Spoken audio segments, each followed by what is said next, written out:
Hello everyone, welcome back to your channel. आज हम NEET 2023 के फिजिक्स के कुछ क्वेश्चन का सोल्यूशन करेंगे। ओके, तो वीडियो स्टार्ट करने के पहले I will request you please like, share and subscribe the channel to get more videos like this.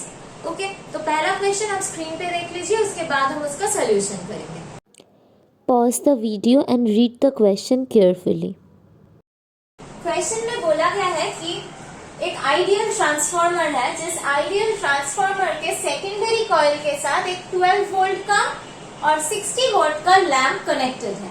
एक आइडियल ट्रांसफार्मर के सेकेंडरी कॉइल के साथ एक 12 वोल्ट 60 वोल्ट का लैंप कनेक्टेड है और प्राइमरी कॉइल जो है वो 220 वोल्ट एसी मेन के साथ कनेक्टेड है। हमें निकालना है कि प्राइमरी कॉइल से करंट कितना पास कर रहा है। ओके, तो सेकेंडरी कॉइल के साथ जो लैंप कनेक्टेड है उसका वोल्टेज है 12 वोल्ट एंड पावर है 60 वोल्ट। सो इसको हम लिख सकते हैं Vs, voltage of the secondary coil, that is 12 volt. और जो प्राइमरी कॉइल है वो कनेक्टेड है 220 वोल्ट एसी मेन के साथ, तो इसको हम लिख सकते हैं Vt, that is 220 volt. Okay, हमें पता है कि हम पावर कैसे निकालते हैं। अगर हमें पावर निकालना है तो हम V इंटू आई, वोल्टेज इंटू करंट करके हमें पावर मिलता है। तो यहाँ पर हमें पावर गिवन है 60 वॉट, वोल्टेज पता है 12 वोल्ट, तो इससे हम करंट निकाल सकते हैं। तो power is equals to V into I, power is equals to Vt, sorry ये सेकेंडरी है, सो Vs Is। Vs मतलब voltage across the secondary coil, Is मतलब current across the secondary coil. So power का value है 60 what, Vs का value है 12, this is Is। सो यहाँ से पता चल रहा है Is is equals to 5 ampere. Okay, I hope this is clear. अब ये आइडियल ट्रांसफार्मर है, इसका मतलब है कि सेकेंडरी कॉइल का जो पावर है प्राइमरी कॉइल का भी पावर सेम रहेगा। Power of the secondary coil is equals to power of the primary coil होगा फॉर आइडियल ट्रांसफार्मर। तो यहाँ पर हम लिख सकते हैं VsIs is equals to VtIp। Okay, हमें Vs का वैल्यू पहले से पता था 12 वोल्ट, Is का वैल्यू हम निकाल चुके हैं, दैट इज 5 एम्पियर। Vp का वैल्यू हमें पता है 220 वोल्ट, हमें निकालना है Ip का वैल्यू। तो यहाँ से हम लिख सकते हैं Ip is equal to 12 into 5, that is 60 divided by 220। Okay, this is 3 divided by 11। 3 divided by 11, इसको अगर हम डिवाइड करेंगे तो हमें मिलेगा 0.27, और भी डिजिट आएंगे, हम सिर्फ 2 डिजिट तक लेंगे, 0.27 एम्पियर।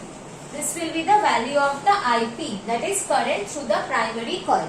आई होप ये प्रॉब्लम आपको समझ में आया होगा। इस प्रॉब्लम का बेसिक जो फॉर्मूला है वो हमें पता होना चाहिए कि power is equals to V into I, और सेकेंड जो पता होना चाहिए वो है आइडियल ट्रांसफार्मर के लिए प्राइमरी कॉइल का और सेकेंडरी कॉइल का पावर सेम होता है, कंजर्व्ड रहता है। ओके, अगर ये दो फैक्ट्स हमें पता होगा तो ये प्रॉब्लम बहुत ही सिंपल है। आई होप आपको समझ में आया होगा। अब हम नेक्स्ट प्रॉब्लम पहले स्क्रीन पे देख लेंगे, उसके बाद उसका सोल्यूशन करेंगे। Pause the video and read the question carefully. इस प्रॉब्लम में बोला गया है कि लाइट x डिस्टेंस कवर करता है इन t1 time when it is travelling through air. जब एयर से पास कर रहा हो तो लाइट x डिस्टेंस कवर करता है t1 टाइम में। जब डेंसर मीडियम से पास कर रहा हो तो लाइट 10x डिस्टेंस कवर करता है t2 टाइम में। ओके, तो इस दो इंफॉर्मेशन गिवन है, हमें निकालना है the critical angle of that denser medium, ये हमें निकालना है। ओके, सो क्या कर सकते हैं हम, पहले हम इस दो इंफॉर्मेशन से velocity of light in air and velocity of light in the denser medium ये निकाल सकते हैं। हमें वेलोसिटी का फॉर्मूला बताया that velocity is equals to distance per unit time, velocity is equals to distance per unit time. Okay, so air में अगर हम निकालेंगे, एयर में लाइट का जो स्पीड होता है उसको हम c लिखते हैं, डिस्टेंस कितना कवर कर रहा है x, टाइम कितना ले रहा है t1। So this is the speed of light in air medium. अब हम डेंसर मीडियम में निकालेंगे, for denser medium the velocity is denoted by v। Velocity कितना है, distance covered, that is 10x divided by time taken t2। Okay, तो यहाँ से this is the velocity of the light और the speed of the light in air and this is the speed of the light in a medium. यहाँ से अगर हमें बोला जाए कि इस मीडियम का रिफ्रैक्टिव इंडेक्स कितना है, तो हमें फॉर्मूला पता है that refractive index of a medium is equals to speed of light in air divided by the speed of light in that particular medium. So यहाँ से हम लिख सकते हैं x by t1 divided by 10x by t2. So this is x by t1 t2 by 10x. तो यहाँ से आएगा t2 divided by 10 t1. This is the value of mu. Okay, mu का वैल्यू आएगा t2 divided by 10 t1. Theta c is the critical angle of the medium which is equals to sin inverse 1 by mu. Mu क्या है? Mu है denser medium का absolute refractive index. Okay?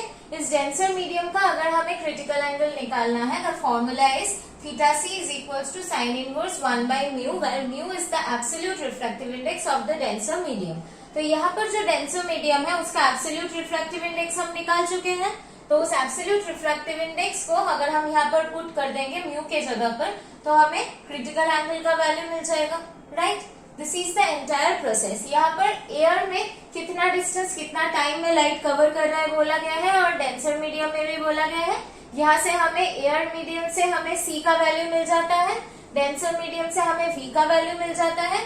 C by we करने से हमें denser medium का absolute refractive index मिल रहा है, और इस एब्सोल्यूट रिफ्रैक्टिव इंडेक्स का वैल्यू अगर मैं इस फॉर्मूला में पुट करूं तो मुझे critical angle of the denser medium with respect to the air medium मिल रहा है। This is the answer. Okay, I hope आपको ये सोल्यूशन समझ में आया होगा।